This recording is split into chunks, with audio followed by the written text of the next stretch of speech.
I have seen a lot of pastors start to wake up and say, oh, we need to get a professional in here. I can't just do this on my own. Congregations are inviting therapists to come in and talk. And I think that is beautiful, especially when it comes to couples retreats and couples work.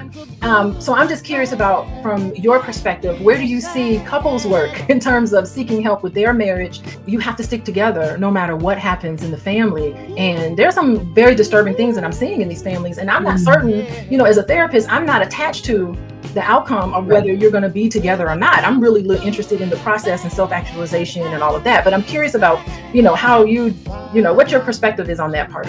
Okay. Well, one, I want to say I commend the pastors that you have seen, the couples that have gone to pastors where they actually have said, hey, we need some support, because there are limits to pastoral counseling, and biblical advice is wonderful, is necessary. But at some point we do have to say, we need a referral out. We've got to get some professional help here. And I think one of the main things to remember is, yes, the family structure is sacred. Couples are sacred. Marriage is sacred. However, in an attempt to honor God, you can't look at manipulation, abuse, coercion, any of those things and say, okay, but under no circumstances can you split, because this is not healthy for the person. This is not healthy for the family unit. This is not healthy for children to see parents involved in these kinds of interactions, because then what does this teach the next generation? They're going to continue to complete, these cycles. And oftentimes, in churches, we talk about breaking generational curses.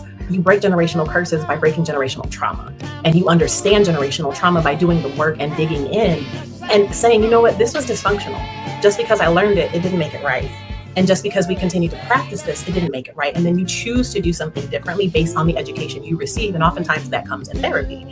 And so for families that are trying to just stay together without any type of a chance to separate and redefine what are roles and goals and all of that, I think it's really important to say, okay, but is there abuse going on? And abuse is not just the physical. There can be emotional abuse. There can be financial abuse. Yes. There can be all kinds of things going on. And if you're noticing any of that, it is to not be you recommending that people stay together at all costs.